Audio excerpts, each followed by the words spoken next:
Greetings. I've had a lot of time to sit and think lately with the heat and my golf course closing, keeping me inside, and COVID-19 keeping me and Jean away from people. We both have underlying conditions that indicate caution. There isn't much else to do. As I contemplate how this has affected my life in the church, I have seen some blessings in the current situation and some hopes for the future. We can stay connected to the church, though not necessarily each other, with Sunday morning services and daily meditations through YouTube, though not many do according to the number of views. Zoom has been a blessing. We can see and talk to our grandchildren. Some of us at church have been more connected with Theology on Tap and recent book discussions. We are continuing to find new ways of doing things. I now realize we have barely scratched the surface of that technology and what it can do to further our ministry, and I'm not a very technical person. With Zoom, we can have interactive discussions from our homes, often more conveniently than traveling to the church or using scarce meeting space. We have the ability to continue book discussions, initiate a Bible study, or just chat. One church I'm working with has virtual coffee hours at the coffee hour time, where they just chat on Zoom. And small talk can be valuable in maintaining a church community. As I understand it, Zoom is by invitation, but invitees can invite others when it's appropriate. YouTube is open to all, but few seem to be watching. I have been told, though I don't do Facebook yet, that Facebook can be useful.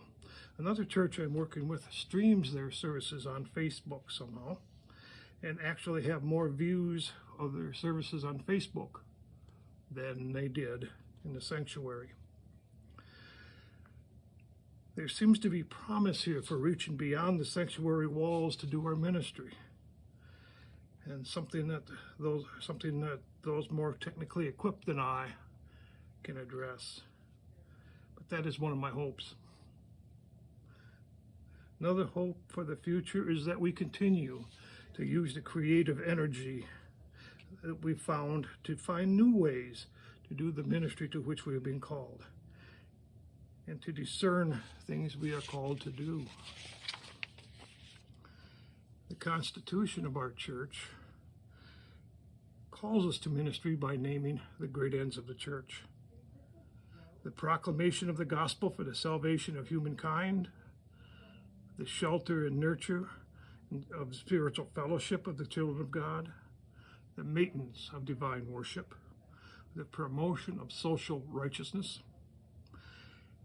and the exhibition of the kingdom of heaven to the world.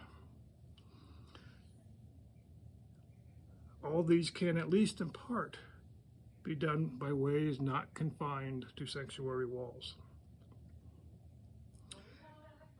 In our most recent book study, Being the Bridge by Latasha Morrison, thanks Stephanie, lifts up churches and Christians to a calling to be instruments of reconciliation. In fact, Paul wrote about this in 2 Corinthians 5:11 through 21. Therefore, anyone in Christ is a new creation. The old has gone, the new is here. All this is from God, who reconciled himself to us through Christ and gave us the ministry of reconciliation.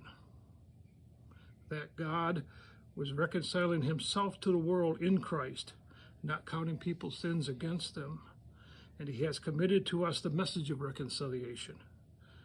We are therefore Christ's ambassadors, as though God were making his appeal through us. We implore you in Christ's behalf, be reconciled to God. God made him who had no sin to be sin for us, so that we might become righteousness, the righteousness of God. These trifocals are not conducive to this. When I was moderator of presbytery, I was called to preside at a number of ordination and installations. When I occasionally was called to preach at those events, I used the ministry of reconciliation of this text. And I would use a line from The Aviator, the French novel by Antoine de Saint-Exupéry, not the Howard Hughes thing. The line you may have heard from the novel is, "True love consists of not gazing into each other's eyes, but to gaze together in the same direction." And it's my hope then that when we are together again, using our new tools, using our calling, we are not content to gaze at each other's eyes, but to gaze together toward God's calling to us. Blessings.